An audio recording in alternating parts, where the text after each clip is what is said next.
Hi, I'm Dina Howard. I am 49 years old. Today is September 20th, 2015, and we are in Sacramento, California. And I am here with my dear, wonderful friends, Stephen Klein and Melody Meisel Klein, and I'm so thrilled to be here with them. My name is Melody Meisel Klein, and I am 54 years old. On Halloween, I'll be 55. Today's date is September 20th, 2015. We are in Sacramento, California, and I am here with my wonderful husband, Stephen Klein, and my dear friend, Dina Howard. My name is Stephen Klein. I'm 50, just turned 50, about a month ago. Today's date is September 20th, 2015. We are in Sacramento, California. I am with my wife, Melody, and our friend, Dina. So we're here today in this wonderful trailer that is so cool. And I really want to talk to you guys about your relationship because I think that you're such very special people individually, and together you have this powerful dynamic and love for one another that's just always inspiring and lovely. But first, by way of background, I've only known you guys for less than 4 years. And yet Melody and I feel like almost sisters. We have this relationship that feels like it goes way back, and in some interesting way it does. Melody and I grew up in a small city, Santa Barbara, California. We did not know each other, but we were part of a larger Jewish community, and our grandmothers, who have both since passed away, our grandmothers were really close friends. And when Melody and I met, we sort of had this almost strange instant connection. We had met briefly several years before and sort of liked each other, and then we met again, and you feel like somebody that I've known for my entire life, not just a couple of years. And then I was so honored to meet your sweet husband, Steve, and get to know you guys. And I know, Stephen, you have a connection with Melody's family as well, and I hope that we can touch upon that. So I first want to ask you, where were you in your lives before you met? And then I'd like you to go on and tell me the story of how you met and how that felt. Wow. You go first. Go ahead. Okay. I was 41 years old. I had never been married. I had not even been in a significant relationship in 5 years. I had dated every Jewish male, I thought, between Santa Barbara and LA at that point. I had started the Jewish Singles Club in Santa Barbara, and many people got married out of that. Ended up being over 300 people, but I didn't end up finding my mate through that. And I really, I had chosen to wait. I had other opportunities to marry earlier in my life, but I really wanted to wait to meet the person that could be the kind of mate that my parents had found in one another. And they had been married for over 50 years and were still madly in love. And I wanted to meet someone who knew that that was possible and would be committed to that kind of relationship. So that's where I was prior to meeting Steve, and I was pretty hateful of men at that point. I was kind of bitter. I'd done every dating site. I'd pretty much done everything, and I'd just come back from a Jewish singles trip that my mother had paid for. That's how desperate she was at that point, and that had gone to Canada, and there was definitely not meeting anyone there, and I was immediately I had to go into surgery unexpectedly, and so I was in the hospital recovering from surgery, and But you had a beautiful harp music experience while you were on that trip. I did. Did you not? Yeah, I did.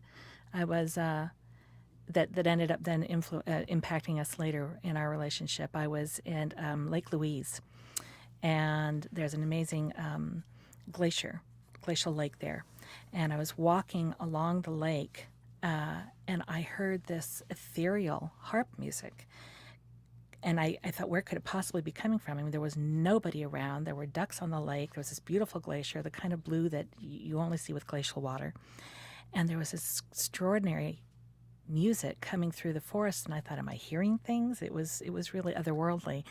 And when I eventually walked back to the Fairmont Hotel, which is there was a harpist in the basement playing, but the acoustics were such in that little valley there that it was floating out above the water, and it really was this magical, magical spot.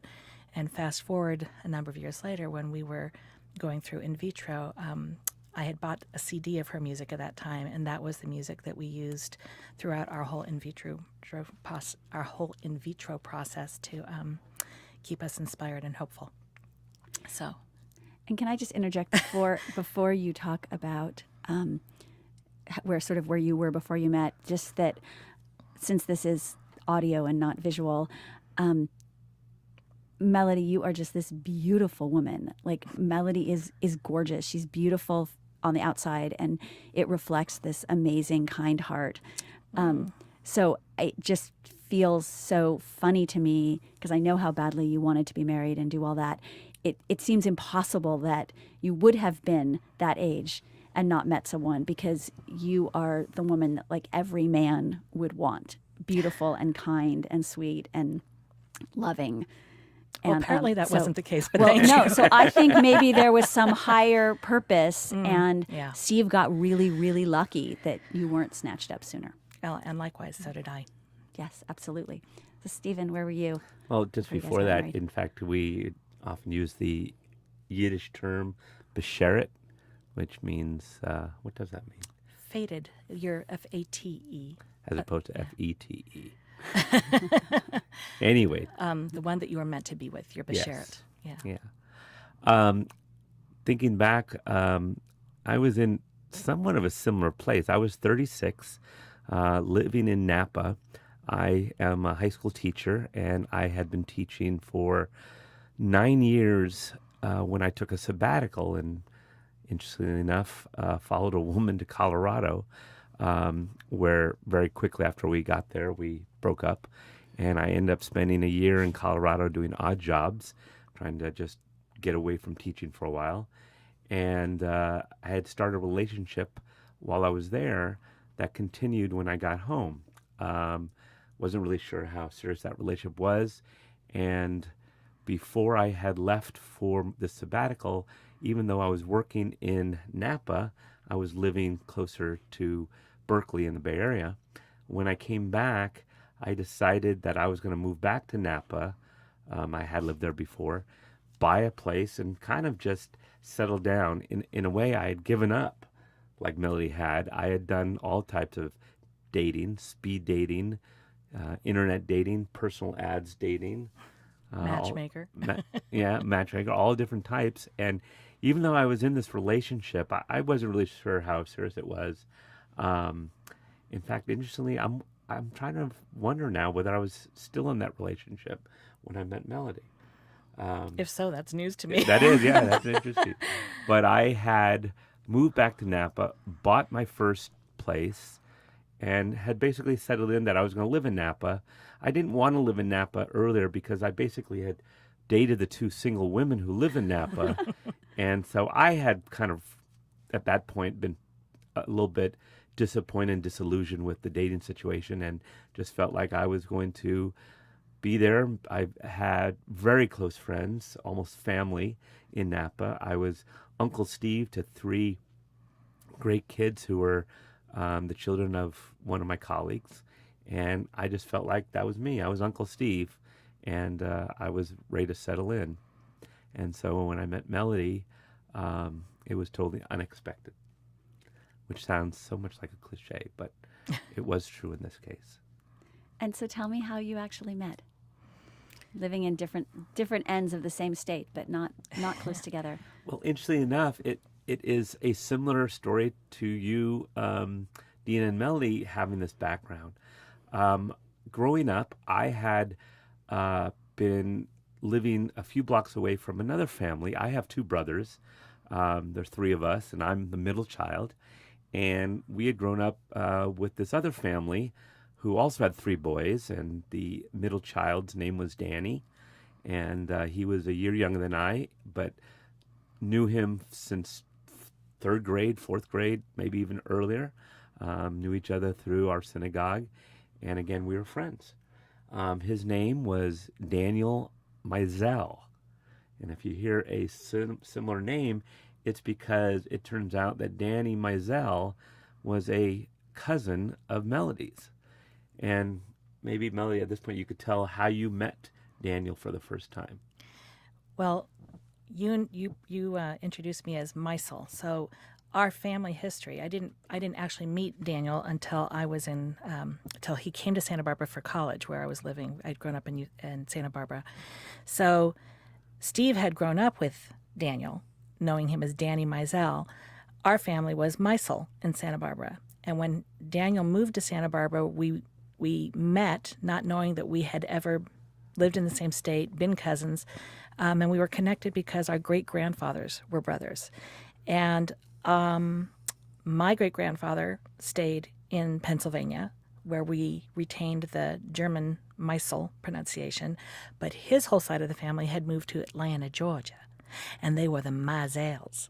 So he is. So we still have both of us in Santa Barbara. There's the Meisels and there are the Meisels, but we are all related and we're all family.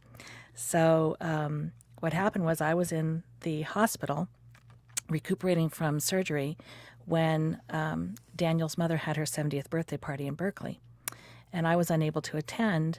So, but Steve and his whole family were there, or Steve was actually representing his whole family who were not in town at the time, because my aunt and his mom were very dearest of dear friends.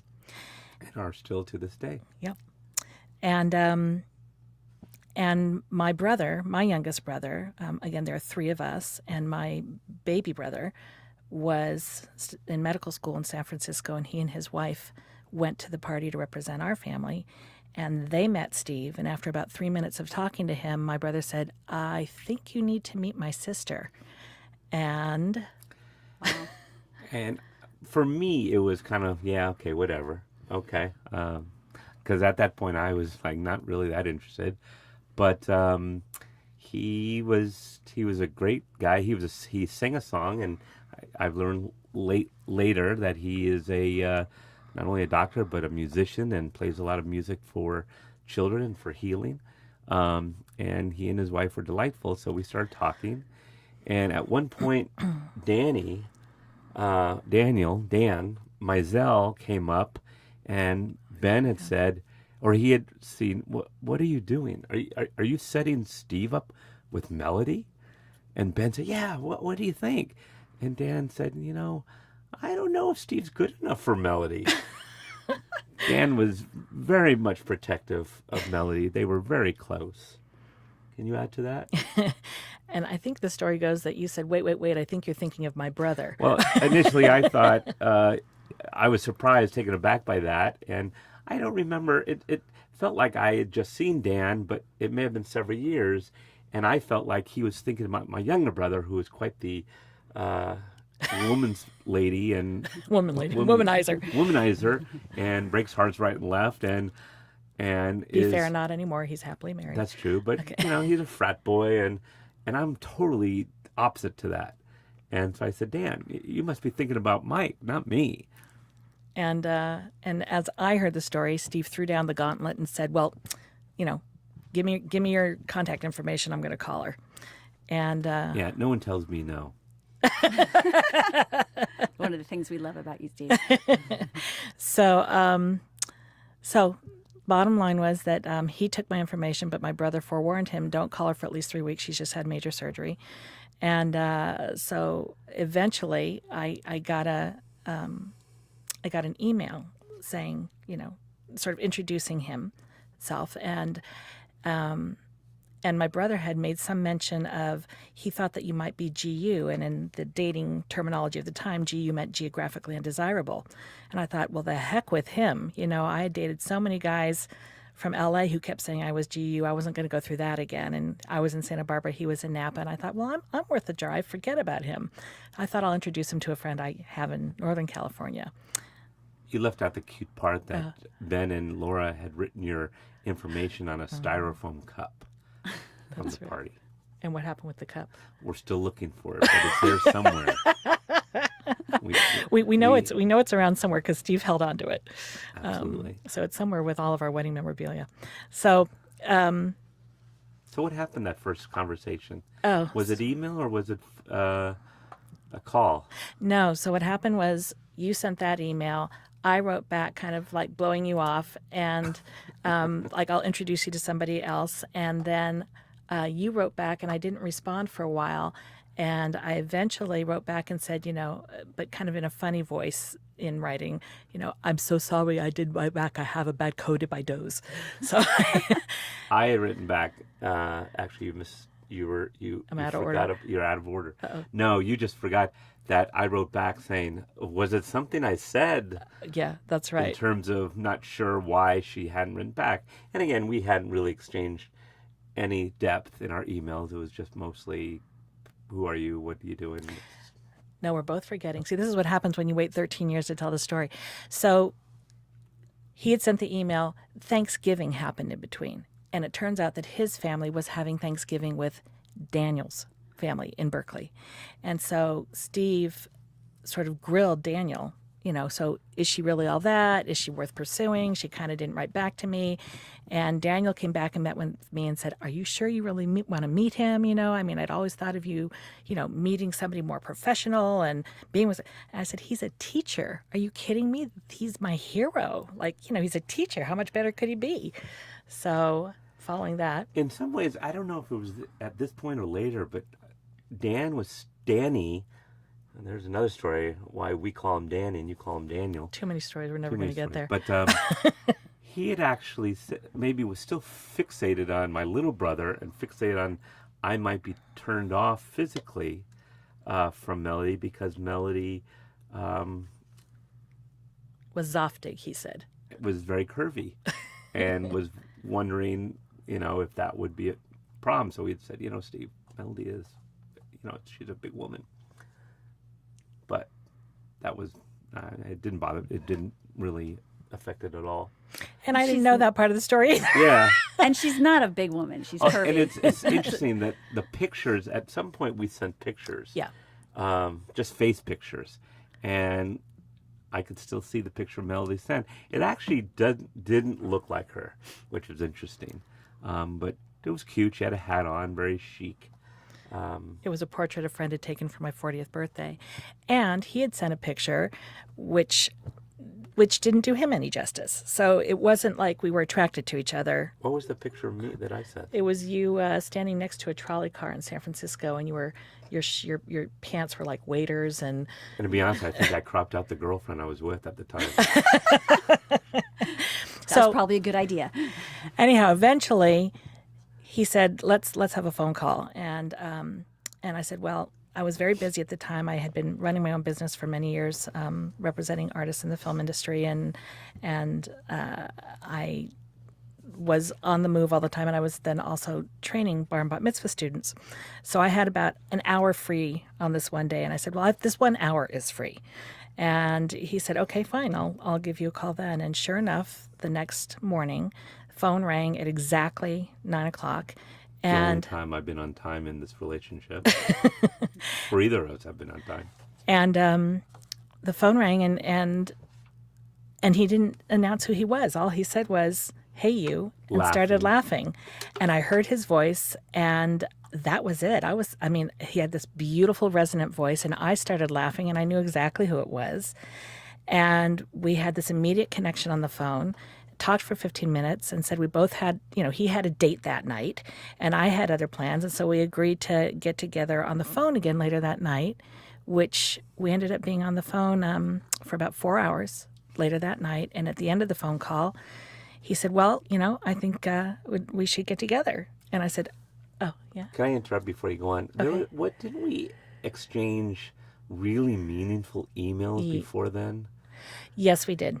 That, at one point, that's right. I think I had foregone the normal chit-chat and decided, I was very impatient. Going through all these dating, I was very impatient and was just ready to put it out there. And if it worked, great. If not, I was ready to move on. Mm-hmm. So I think I sent a very meaningful letter that you that was it. were and impressed by. Yeah, that's what got me. Go ahead. He I'd never seen anything like it. So the introductory email was just sort of a hello. And when I didn't really respond, he said, look, this is who I am. And he sent an email that absolutely inspired me. He was vulnerable. He was authentic. I just never read anything so authentic in my life. And it inspired me to respond to him in like. And so we broke all the rules of what you're supposed to do when you first meet somebody. There was no chit chat. It was, it was talk about all the things you're not supposed to talk about. And we laid it all out on the line. And religion, sex, yeah, drugs, everything, What else are we emotional supposed to state, talk about? Yeah. religion, politics, all those things. And so when we got to the phone call, we really went in depth. And we both said, hey, look, we've been doing this long enough. We know what we want. We know what we don't want. There isn't time to waste. Here's what it is. And so by the end of the phone call, Steve said, let's get together. And I said, well, I thought you thought I was GU. And he said, no, I told your brother I thought that You would say I was GU. And so I started throwing up like roadblocks to him because I was pretty defensive at the time. And I said, well, he said, I think I'll come down for a weekend. And we can have Shabbat together, and I'll come for the weekend, and it's a 3-day weekend. And you were like, whoa, where do you think you're going to stay? Exactly. And he said, I said, where the hell are you going to stay? And he said, well, I thought I'd stay with your cousin. Where did you think I was going to stay? And he just had pretty quickly. he had a great answer for everything. And so by the end, he said, look, I'll come down Friday. We'll have dinner. If you like me, I'll stay till Saturday. If you like me, I'll stay till Sunday. If you don't, I'll go home. And he said, you have nothing to lose. So we said, all right. I had actually on that conversation said, if I can get a sub, I would come down tomorrow. That's right. But it ended up being that Friday. So we spoke every night that week for 4 hours a night. And the night before he came down, he said, we really ought to talk about this. We haven't talked about physical attraction. Clearly, we're connected. Clearly, we have a strong soul connection. And if we're not attracted to each other, it's okay. I want to make sure that this friendship doesn't go away because this is we are obviously very connected to one another, but we may not feel attracted to each other, and that's okay. So what kind of guys are you generally attracted to? And I said, well, generally I kind of like guys who are bigger than I am. So, I just Melody's sitting here with a very nice, large chest. I had just had a breast reduction after a car accident. Thank you, sweetheart. Yeah. Anyhow, I just had a breast reduction, but I used to sort of defensively say to guys, I like to date a guy with a chest bigger than mine, and that was sort of hard to find. So they were big guys, and there was silence on the phone. Big silence, and he goes, said, "Did your family or Dan not tell you about me? Anything about me physically?" And he said, do you know how tall I am? I said, no. And he lied because he didn't want me to be terrified by the fact that he's 5'3", so he said he was 5'4", because that was going to make a really big difference. I have no idea why distinction. And then it was my turn to be silent because I really couldn't even speak. I'm 5'6" in flats, and I had only ever dated a shorter man before, and he was had a total Napoleon complex and was really rude and mean.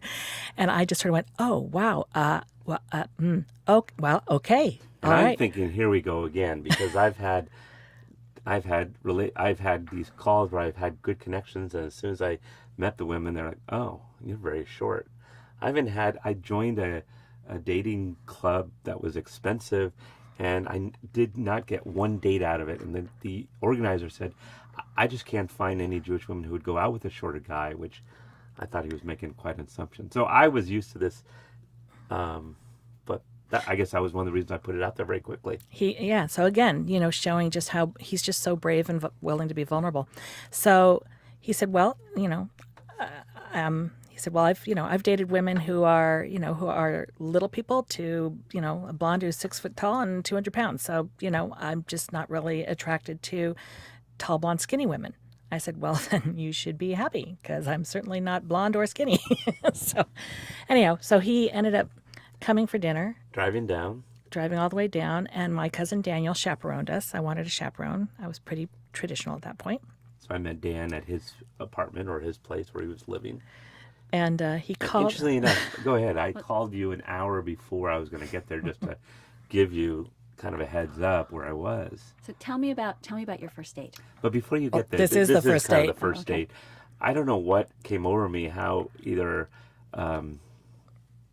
confident I was or out there, but I said, "So, what's for dinner?" Because Melly was going to cook. Go ahead, you tell why you were cooking. So it was Shabbat dinner, and most of the Jewish men that I had met didn't want to have anything to do with actually practicing Judaism. And I said, well, I want to observe the Sabbath, and would you like to have Shabbat dinner? And he said, sure. And so I was making pecan-encrusted salmon and couscous and a salad and an apple crisp. And his response was, oh, great. I'll see you soon. And to this day, I've learned that he hates any kind of fish, especially salmon, but he had 2 servings that night. And He was all in. he was all in. And when we first saw each other, opened the door, awkward. it was awkward. We gave each other a hug and a kiss, but it was awkward. It was like, wow, he's much smaller than I thought. I was much bigger than he thought. And I was kind of taken aback by the kiss part. But you keep as saying I've I gotten kissed to, you, but I you didn't did. kiss. I kissed you on the cheek. But still, Okay.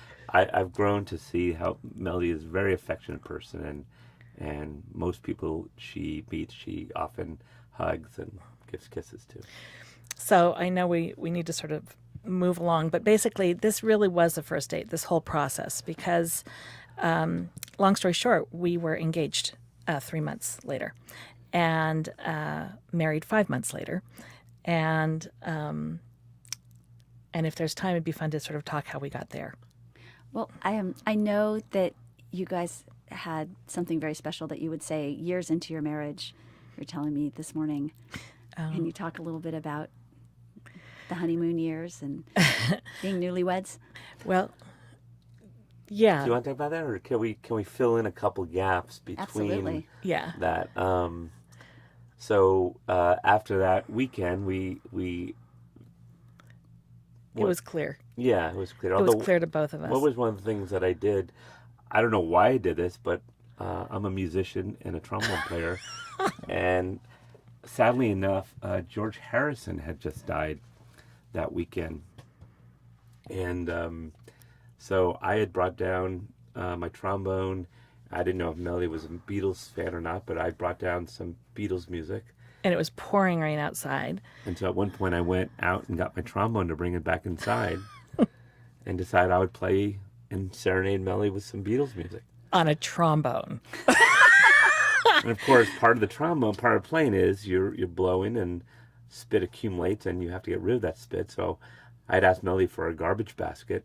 She had no idea why. I said it was for my spit, of course. I'm like, oh, that's just so charming. So he begins to play Let It Be on a trombone, which to my ear just sounded really bad and weird. And I was so charmed that he just, again, like, he's just going to put his whole self out there. And I was absolutely taken. That was it. Stuck a fork in me. I was done. That is so cute. He was amazing. So he was just, here he was just showing me every part of himself. And I was also post surgical. I had all these sort of medications and whatnot, so I could cry at the drop of a pin. And we went to the zoo and we were walking around the zoo. And at the end of the day, I was exhausted. And he said, well, why don't we go to dinner? And we're in the car. And all of a sudden, out of nowhere, couldn't control it. I'm like ugly crying, and he said, really, you're beautiful when you cry. It's okay. I'm not going anywhere. And I was like, oh my God. And it just kept going on. I said, I need to take a nap. If you're not here when I wake up, I totally understand. Why would you want to stick around? He said, look, I don't scare easily. I'm not going anywhere. And we went home. I went to take a nap. And when I woke up and went back downstairs, I hear this, sawn of a log. He's snoring on the couch. And again, I just can't believe, oh my God, he's just lying there snoring on the couch. So I'm tiptoeing around, trying not to wake him. And I trip over the trash can. And he wakes up and jumps up. And he kind of bumps into me. And I kind of bump into him. And of all things, I kiss him. Like, here I am, so traditional. He can't kiss me. I kiss him. Lips locked. And that was it. My knees buckled. and, height difference, everything went away. I thought, oh my God, that's it. This is it. He's it. And then from that point on, we really decided we just didn't want to be apart from each other. And he drove back to Napa the next day, stayed at my cousin's house the whole weekend, and we talked every night on the phone. And a couple weeks hence was going to be winter break, and she was going to be up in San Francisco and with her parents. So I was basically going to meet her parents on the second date. And so the second date was Christmas Eve, and we called it Erev Christmas, the night before Christmas, or Erev Sophie. It was my grandmother's birthday was on Christmas. And my brother had just gotten married to a wonderful woman named Laura who isn't Jewish. So we were going to celebrate Christmas Eve with her. And we went to a candlelight service in San Francisco that was beautiful, my whole family. And afterwards, we were walking back, and we went to Grace Cathedral. We heard music coming out of Grace Cathedral at like 11 o'clock midnight. And we walked into Grace Cathedral, and there was a homeless man playing Bill Withers' what's the song? Lean on Me? Lean on Me. And my whole family grew up singing, and we recorded together, and we all started singing in harmony, Lean on Me. And so here we were. It was Christmas Eve, and Steve has a beautiful voice, and so we're all singing Lean on Me and walking down the streets of San Francisco, and it just felt like family. And that time, though, after we spent that time, we then drove up to Napa. First time Melly had been to my place. And actually, that weekend was not all without problems. Not that we want to get into that, but there were some uncomfortable times there. And when we were driving back to Napa, Melly was in another car and talking to her friend about, oh my God, Steve's such a jerk. I had done something that had bothered her, and her friend had said, go Stick it out. Stick it out. And so we went back to Napa. And we're gonna run out of time, and there's some things I really want to hear from you Okay. guys that are super special. okay. So I know for the first couple years of your marriage, you called yourselves newlyweds, and you just had this sort of love affair that is kind of magical, and that everybody wants and not everybody has. So I'd like to know what you love about each other and how you. I mean, obviously things change, and I know you've both had some health challenges and things like that over the years that have made it harder. But can you talk a little bit about the things you love about each other and the rituals you do even to this day before you go to sleep at night that I find kind of amazing? Well, I love, I love how real Steve is. I think he's the most real person I've ever met. And he's got enormous courage. What it takes to be that real, I think, is really heroic. He's willing to look at himself and to be open and to listen and to look if I feel like something's wrong, we can really communicate with each other. And he's funny, and he sees things that I don't see. And literally, we'll see things that I don't see. So I get a whole new perspective on the world through his eyes. And that was a really big part of my growing up. My father was a physician and also an artist. And he always talked about having eyes that see. And that was a big part of our childhood, was looking beyond what's actually in front of you to see the bigger picture and to really look at beauty. And Steve sees like that. And he brings into my world things that I would never otherwise have had awareness of. For instance, I realized here I would have missed meeting him had I just met him probably together, because I wouldn't have looked beyond his height, and I would have been much more superficial. And when I realized that we fell in love with each other over the phone, hearing each other's voices and talking and connecting by soul, that when we met, we both held on to that piece and didn't let the physical get in the way. The physical came later, and where we became attracted to each other because we'd already fallen in love with one another. And I realized, wow, if I almost missed him, what else am I missing in my life? Mm-hmm. So it's given me a whole different perspective on looking at life. And I realized that my own fear of not feeling small, and I want a bigger guy so that I could feel small and I could feel feminine, that was really my shortcoming. That if I was living in fear of my own shortcomings, that I was cutting off other experiences in my life. And Steve is a daily reminder of that for me, in his strength and beauty of who he is. And And Steve has some, I'm going to move on, Steve, so you can talk about melody in a second. But Steve has some what you call Steveisms Yeah. that he says. Can you tell me some of those? Yeah. Because they're so adorable and apropos. And powerful. So when we were coming back from our honeymoon, and we were both, we were coming back from Hawaii, and we were both kind of like, oh, we're coming back from Hawaii. And he said, sweetheart, the honeymoon's not over, the venue just changes. And we continue to use that to this day. You know, the honeymoon is not over. The venue just changes. We had made a CD of music as a gift for our wedding to give out to people. We listened to that every morning to wake up to for probably 4 years. And our favorite was one that kept on following us during our honeymoon. Oh, gosh. Which was Hawaiian's Izzy singing Somewhere Over the Rainbow. Everybody's wedding song, right? Yeah, into What a Wonderful World, Louis Armstrong's What a Wonderful World. What's the Steveism that Steve says about marriage being hard? Oh, he says, and it actually happened even before we got married. He said, oh my gosh, they say marriage is so hard and this is so hard and we're working. Oh my God, this is so hard. But if it's going to be hard, I'm glad it's hard with you. I don't remember saying it with such gusto. Well, we were, yeah. Okay. But that was kind of, I mean, that leads into what I saw in Melody. Please. You know, at one point, I was very realistic and thinking, okay, she's not the perfect person, but she seemed perfect for me. And some things I liked, I mean, as she said, the attraction was there, both emotionally and physically. And I thought, I saw this person, as you said, Dina, with such a big heart and so caring. And that even when we argued, there was still the caring behind it. And God knows, you know, we've all had dates or relationships where we've argued, and it's so painful. And for the most part, I felt safe with Melody. Yeah. That even when things aren't going well, I still felt she would fight fair, and that we could work things out. Go ahead. I think that's the thing, is that we both agreed what's the most important thing in a marriage, and we both agreed that it was to feel safe and to feel respected. And we needed to know that's, and I think we've adhered by that. And one of the things that keeps that for us was we were counseled by our rabbis before we got married, and one of them said to us, this is an exercise for you to do each night of your marriage before you go to sleep. Never go to bed angry. You do appreciations. And there will be some days where you'll look at each other and go, okay, I appreciate that you're still breathing. There may not be days that you have something fully to appreciate. And we, in 13 years, have not missed a night of appreciations. And I think it's been a powerful part of our relationships and helps us really not take things for granted, not take each other for granted.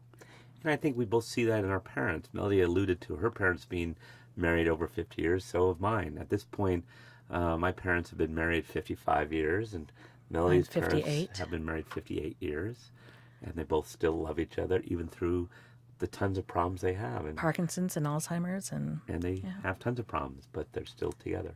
And even when you're not physically together, if one of you is traveling or something, you still do your appreciations over the phone, don't you? Yes, we do. You call each other? Yeah, We do. Mm-hmm. we do, absolutely. I love that. I don't know anyone who's that consistent.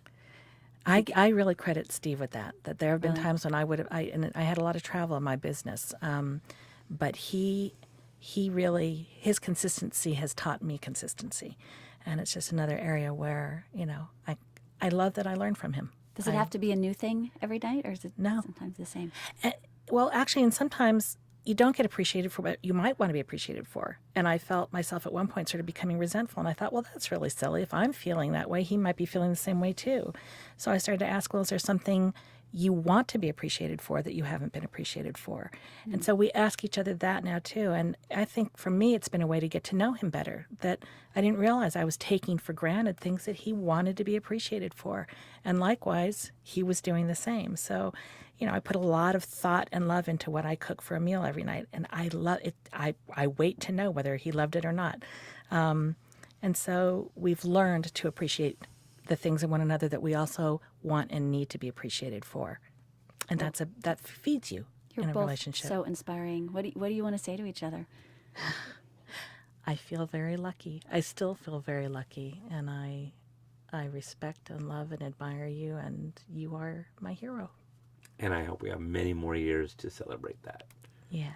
As we're coming up on our 13th. 13th or 14th? Our 13th anniversary 13th. of being married on October 13th this year.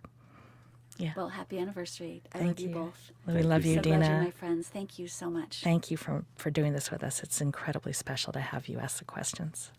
Love you. I hope you do Love love you. each other forever. Thanks.